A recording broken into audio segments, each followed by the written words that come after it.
बिस्मिल्लाहिर्रहमानिर्रहीम। अस्सलाम वालेकुम स्टूडेंट्स। आज का हमारा लेक्चर है फोटोसिंथेसिस के टॉपिक से, जिसमें हम कवर करेंगे फैक्टर्स अफेक्टिंग फोटोसिंथेसिस, यानी वो कौन से अवामिल हैं जो फोटोसिंथेसिस को अफेक्ट करते हैं। तो बच्चों, अगर फोटोसिंथेसिस ज़्यादा होगा, यानी ये फैक्टर्स जो है जो हम पढ़ेंगे ये पूरे हो, तो फोटोसिंथेसिस ज़्यादा होगा और ज़्यादा यील्ड होगी, ज़्यादा ग्लूकोज बनेगा।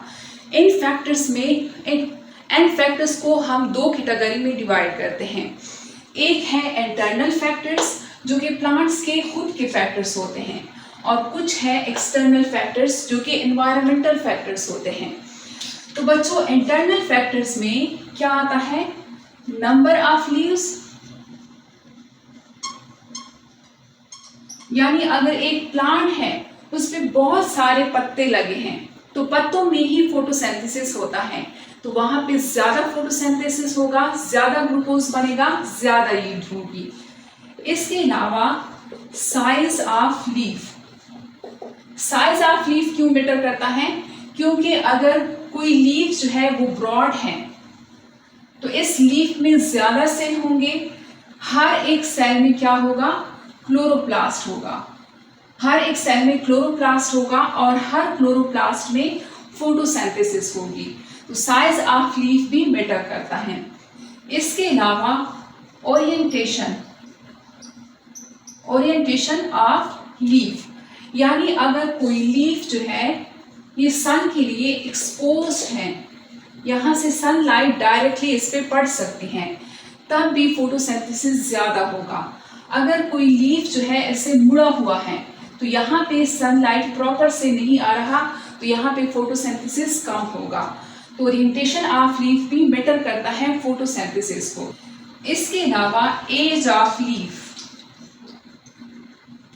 यानी अगर एक बूढ़ी लीफ है तो वहां पे कोई फोटोसिंथेसिस नहीं होगा, या एक बहुत ही छोटी लीफ है, नन्ही लीफ है, तो भी वहां पे फोटोसिंथेसिस नहीं होता।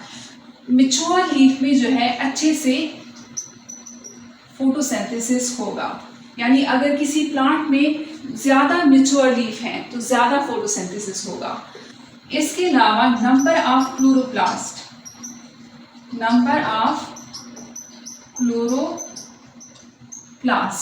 यानी अगर एक सपोज ये लीफ है, इस लीफ में बहुत सारे सेल्स हैं और एक सेल्स में बहुत सारे क्लोरोप्लास्ट हैं, तो भी वहां पे ज्यादा फोटोसिंथेसिस होगा। नंबर ऑफ क्लोरोप्लास्ट अगर ज्यादा है तो ज्यादा फोटोसिंथेसिस होगा। इसके अलावा नंबर ऑफ मेसोफिल सेल, अगर मेसोफिल सेल भी ज्यादा है, यानी ये लीफ है इसमें ज्यादा मेसोफिल सेल हैं, तो इन मेसोफिल सेल के अंदर क्लोरोप्लास्ट होता है, तो भी ज्यादा फोटोसिंथेसिस होगा। इसके अलावा इंटरनल कार्बन डाइऑक्साइड कंसंट्रेशन, इसके अलावा जेनेटिक मेकअप, यानी प्लांट्स का जो जेनेटिक मेकअप है वो कुछ इस तरह है जिससे फोटोसिंथेसिस अच्छे से होता है, तो भी ये इफेक्ट करता है प्लांट्स के फोटोसिंथेसिस को, यानी प्लांट्स के यील्ड को। तो ये तो है इंटरनल फैक्टर्स। अब देखते हैं एक्सटर्नल फैक्टर्स कौन से हैं। एक्सटर्नल फैक्टर्स में हम 4 फैक्टर्स पढ़ते हैं। First one is light, second one is carbon dioxide, third one is temperature, number 4 is water. तो बच्चों, एक्सटर्नल फैक्टर पढ़ने से पहले हम एक लॉ पढ़ते हैं, या ये मैं रिमूव कर देती हूं। ये लॉ दिया था एक बंदे ने जिसका नाम है ब्लैकमैन, और कब दिया था? 1905 को, जिसे हम बोलते हैं Blackman law of limiting factors. Law of limiting factors के मुताबिक सपोज कोई प्लांट है, ये कोई प्लांट है, इसको यहाँ से सनलाइट प्रॉपर से मिल रहा है। कार्बन डाइऑक्साइड भी इन्वायरमेंट में वापर मिकदार में है और टेम्परेचर भी नॉर्मल है जो इस प्लांट को चाहिए। लेकिन यहाँ पे कमी है एक फैक्टर की। सपोज ये फैक्टर है वाटर, यानी ये फैक्टर कोई सा भी हो सकता है। टेम्परेचर की भी कमी हो सकती है या कार्बन डाइऑक्साइड की भी कमी हो सकती है, लाइट की भी कमी हो सकती है। लेकिन हम यहाँ पे लेते हैं हम सपोज करते हैं यहाँ पे वाटर की कमी है। तो अगर हम यहाँ से लाइट को मजीद बढ़ाते हैं या कार्बन डाइऑक्साइड को मजीद बढ़ाते हैं या टेम्परेचर को मजीद बढ़ाते हैं तो इस प्लांट के फोटोसिंथेसिस पे कोई असर नहीं होता। फोटोसिंथेसिस पे कोई असर नहीं होता। लेकिन जैसे ही हम इस प्लांट को वाटर देते हैं जो कि लिमिटिंग में है, लिमिटिंग फैक्टर है यानी वाटर की कमी है, तो जैसे ही हम लिमिटिंग फैक्टर बढ़ाते हैं इस प्लांट का तो ये प्लांट अच्छे तरीके से फोटोसिंथेसिस कर पाता है। तो इसका मतलब क्या है? ब्लैकमैन ने क्या बोला? ब्लैकमैन ने कहा कि कोई केमिकल प्रोसेस, ब्लैकमैन ने क्या बोला? कोई केमिकल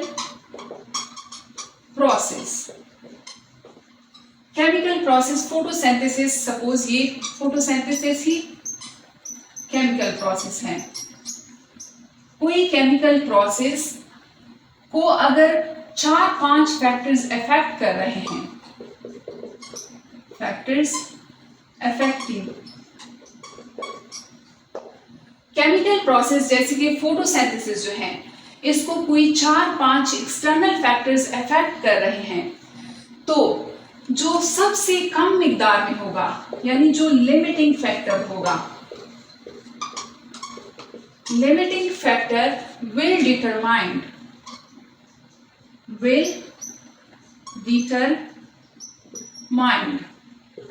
क्या डिटरमाइन करेगा?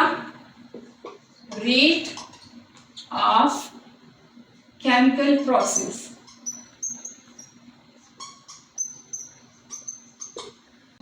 तो बच्चों यहाँ पे ब्लैकमैन ने क्या बात की? ब्लैकमैन ने कहा कि कोई केमिकल प्रोसेस है जिसको 4-5 फैक्टर्स अफेक्ट कर रहे हैं और इन फैक्टर्स में एक फैक्टर जो है वो अपनी मिकदार से कम है यानी लिमिटिंग फैक्टर है। तो यही जो कम मिकदार में है वही फैक्टर जो है केमिकल प्रोसेस के रेट को डिटरमाइन करेगा। अब इसका मतलब अगर हम एग्जाम्पल से सीखें तो सपोज ये जो प्लांट है, ये प्लांट है यानी यहाँ पे जो केमिकल प्रोसेस हो रहा है उसे हम फोटोसिंथेसिस बोलते हैं।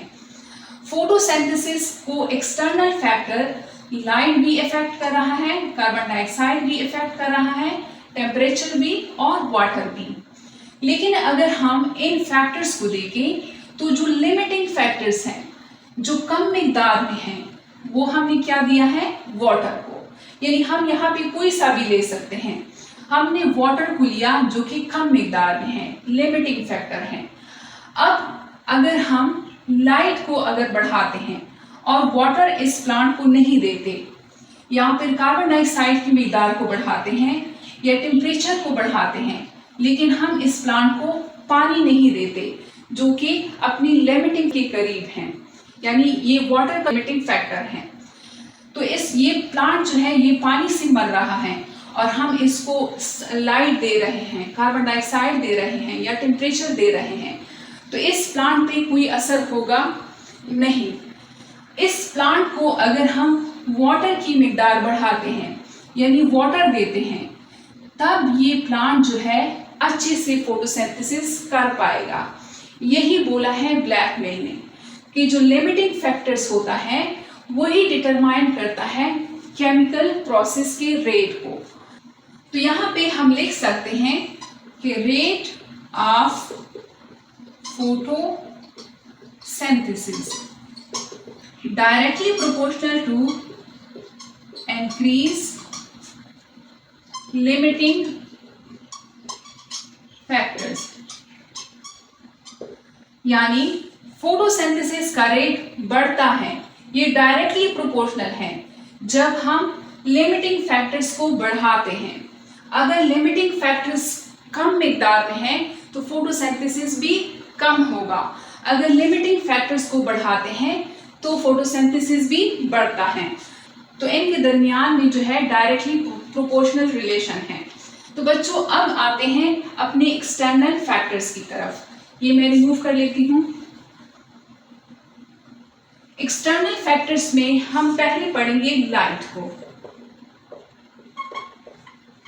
हम जब फोटोसिंथेसिस की डेफिनेशन पढ़ते हैं तो हम कहते हैं कि carbon dioxide plus water, the presence of sunlight, तो क्या मिलता है? ग्लूकोज एंड ऑक्सीजन, यानी इस तरह का कुछ रिएक्शन लिखते हैं। तो बच्चों लाइट को हम 3 कैटेगरी में डिवाइड करते हैं, क्वालिटी ऑफ लाइट, ड्यूरेशन, इसके अलावा इंटेंसिटी। क्वालिटी ऑफ लाइट में क्या है? जब सन से रेज आती हैं तो इनमें से पार जो है फोटो एक्यू रीजन, जो कि 400 नैनोमीटर से 700 नैनोमीटर की वेवलेंथ वाली लाइट होती है, तो इसको प्लांट जो है यूज कर सकते हैं अपने फोटोसिंथेसिस के लिए। तो पार में जो रेड रीजन है और ब्लू रीजन है वहां पे ज्यादा फोटोसिंथेसिस होता है। जबकि अगर हम ड्यूरेशन की बात करें, ड्यूरेशन हम यहाँ पे ड्यूरेशन जो है डायरेक्टली फोटोसिंथेसिस को अफेक्ट नहीं करता, यानी ड्यूरेशन में हम कितने पीरियड का जो है 2 घंटे का या 3 का या 4 का या 5 का, कितने आवर्स का जो है हम लाइट देते हैं प्लांट्स को, जिसे हम फोटो पीरियोडिज्म बोलते हैं या फोटो पीरियड बोलते हैं। तो ये जो है ड्यूरेशन ऑफ लाइट, ये फोटोसिंथेसिस को अफेक्ट नहीं करता। यहाँ पे आप लोग की बुक में जो बात हुई है वो है इंटेंसिटी की, यानी लाइट की इंटेंसिटी कि कितने क्वांटा में लाइट जो है आ रहा है, यही इफेक्ट करता है फोटोसिंथेसिस को। तो बच्चों ओवरऑल जो है 10% लाइट जो है ये फोटोसिंथेसिस के लिए काफी होता है। तो ग्राफ जो है आप लोग की बुक में जो ग्राफ दिया है लाइट का, उसको अगर हम ड्रा करें कुछ इस तरह से, ये रेट ऑफ फोटोसिंथेसिस है,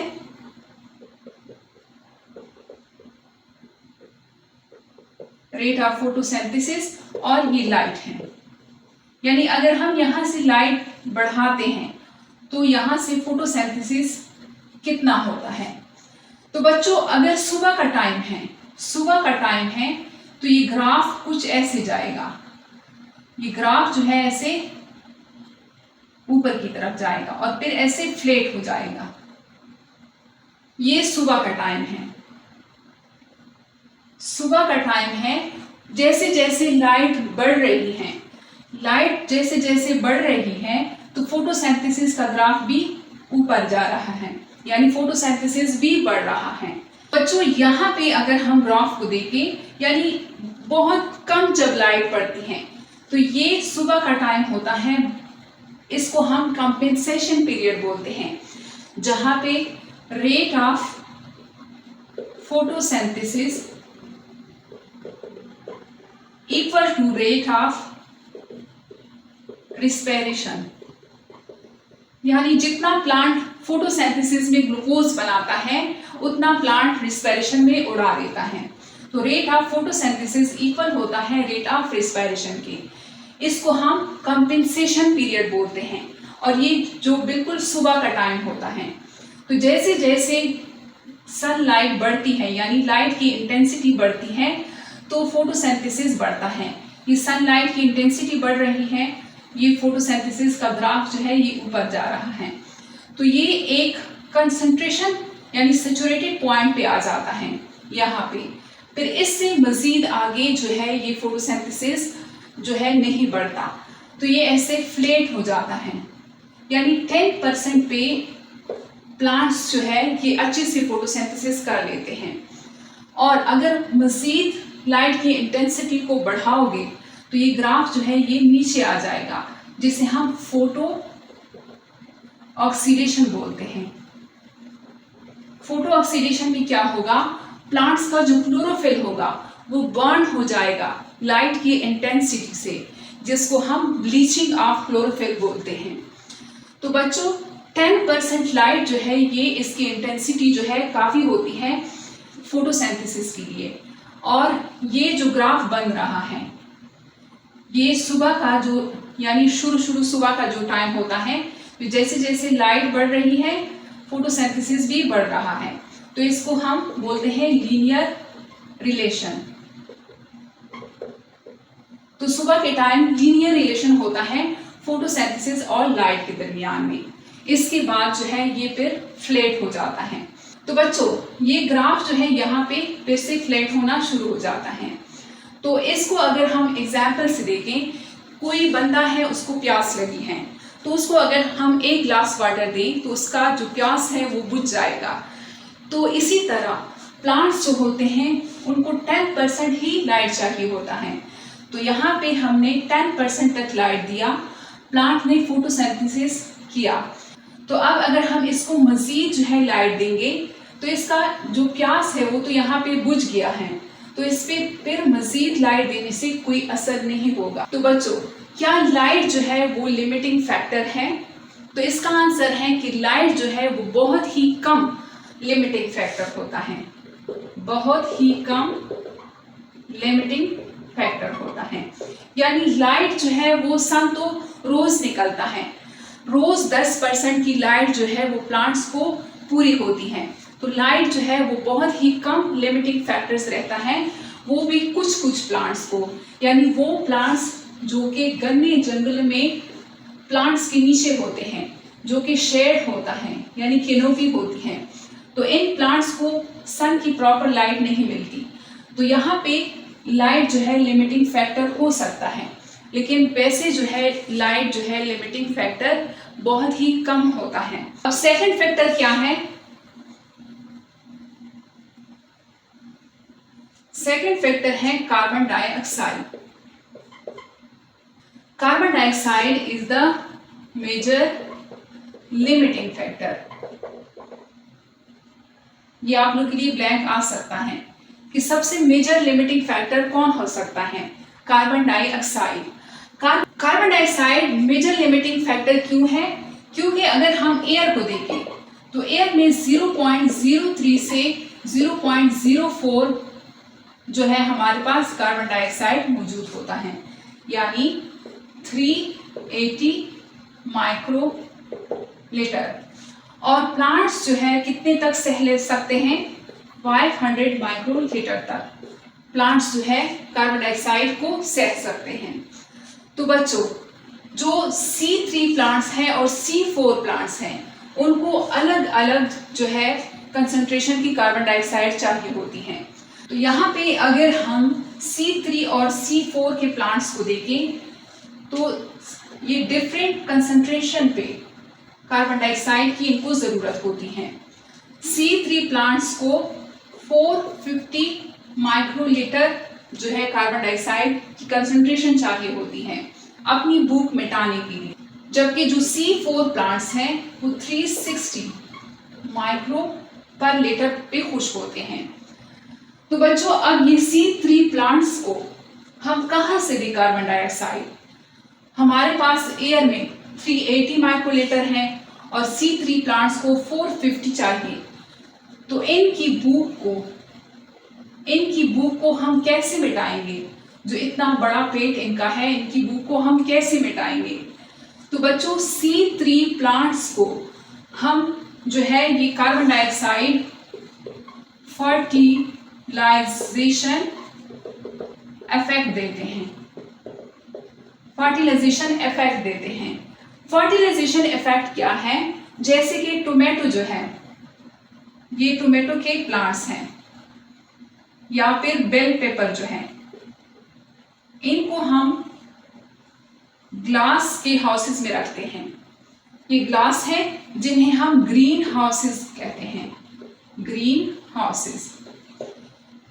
यहाँ पे जब रात के वक्त ये प्लांट्स जो है कार्बन डाइऑक्साइड रिलीज करते हैं, तो lots of carbon dioxide in glass के अंदर जमा हो जाता है और ये यहाँ से एस्केप नहीं हो सकता। तो इन प्लांट्स को एनवायरनमेंट से ही, यानी अपना कार्बन डाइऑक्साइड ये फिर से रीयूज कर लेते हैं। यानी यहाँ पे ग्लास के अंदर कार्बन डाइऑक्साइड की मिकदार अब बढ़ गई है। यहाँ पे सपोज जो है यहाँ पे एनवायरनमेंट में 380 माइक्रोलीटर के कार्बन डाइऑक्साइड मौजूद हैं और इन ग्लास के अंदर अब 450 माइक्रोलीटर कार्बन डाइऑक्साइड मौजूद हैं।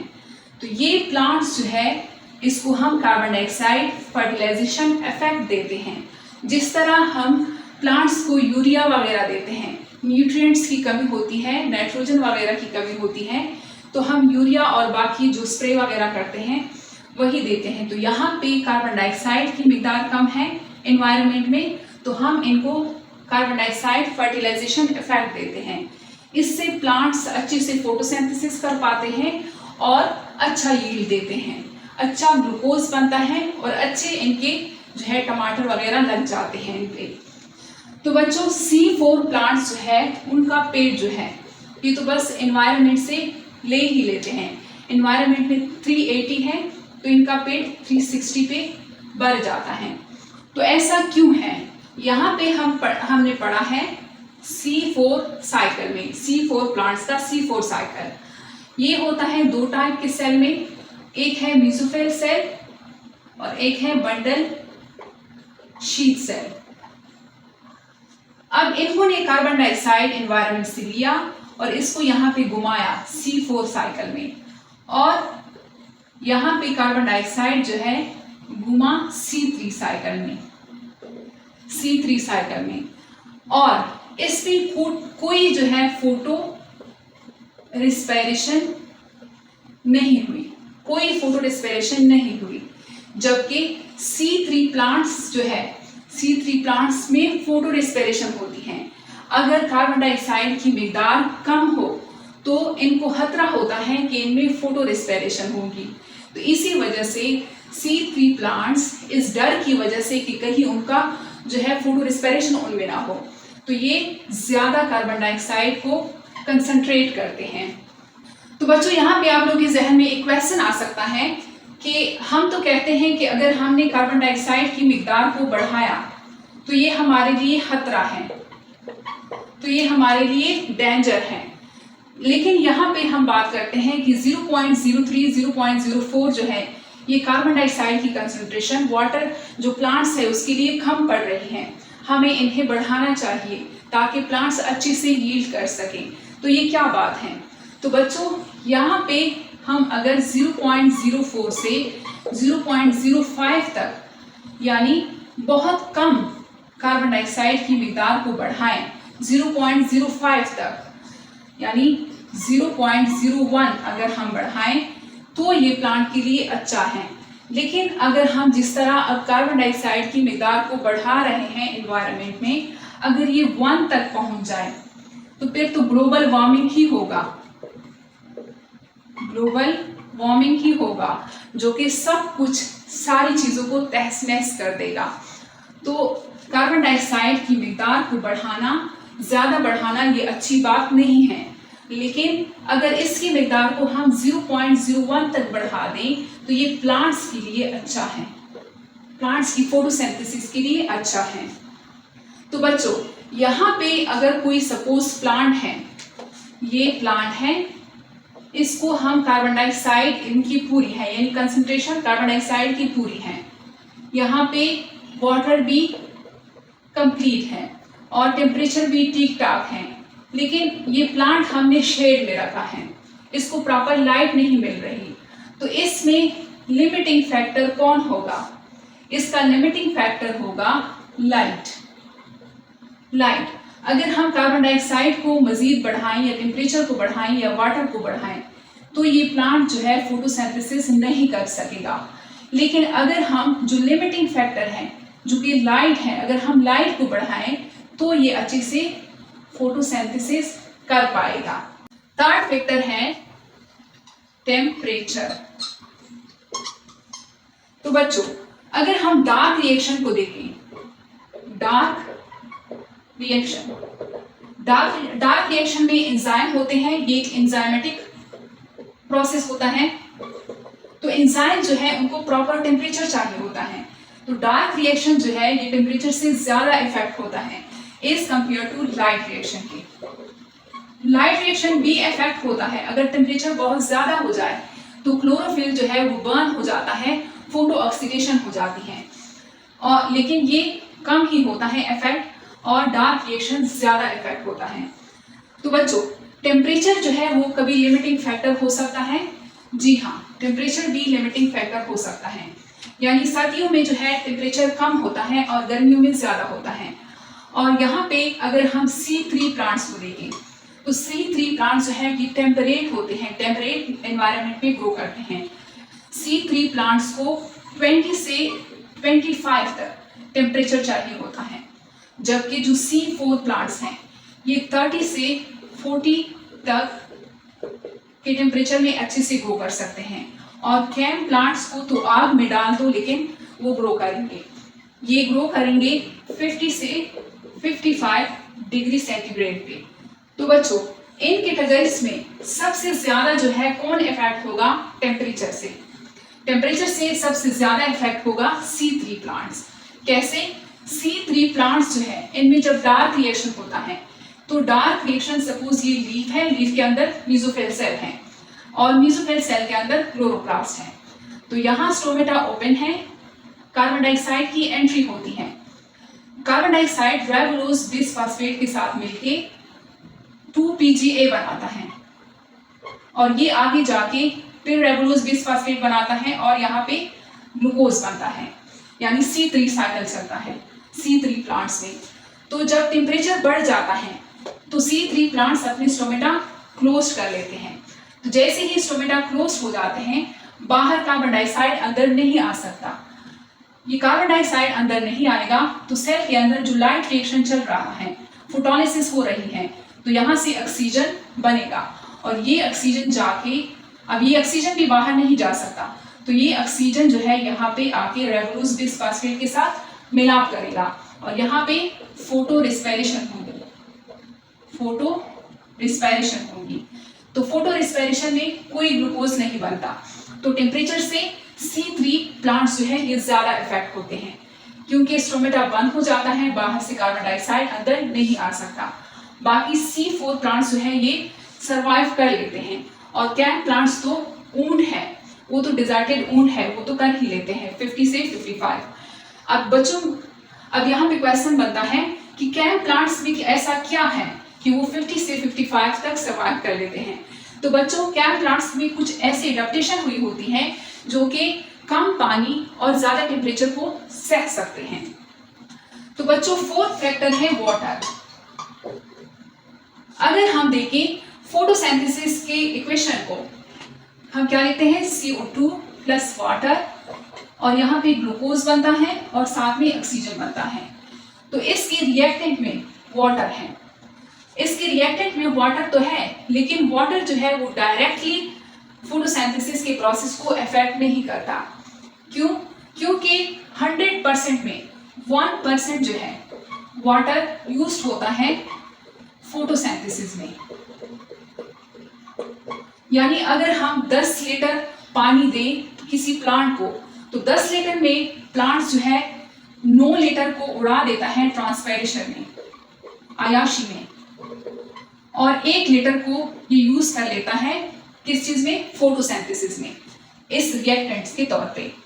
तो बच्चों इस यहाँ पे हम लिख सकते हैं कि वाटर जो है वो डायरेक्टली फोटोसिंथेसिस को अफेक्ट नहीं करता, बल्कि जब वाटर की कमी हो जाती है, प्लांट्स को वाटर की कमी हो जाती है, तो प्लांट्स जो है, प्लांट के लीव्स जो है ये अपने स्टोमेटा बंद कर लेते हैं। वाटर की लॉस की डर की वजह से ये अपने स्टोमेटा बंद कर लेते हैं। जब स्टोमेटा बंद हो जाता है तो बाहर के इन्वायरमेंट से कार्बन डाइऑक्साइड अंदर नहीं आ सकता। जब कार्बन डाइऑक्साइड ही बाहर से अंदर नहीं आएगा तो इस सेल के अंदर कैसे चलेगा डार्क रिएक्शन, कैसे बनेगा ग्लूकोज। तो वाटर जो है ये इनडायरेक्टली इफेक्ट करता है फोटोसिंथेसिस को। इसके अलावा अगर किसी प्लांट को वाटर की कमी है तो इनकी जो लीफ है, इनकी लीफ मुरझा जाते हैं, विल्ट हो जाते हैं। इनकी विल्टिंग से इनके स्टोमेटा जो है ये बंद हो जाते हैं।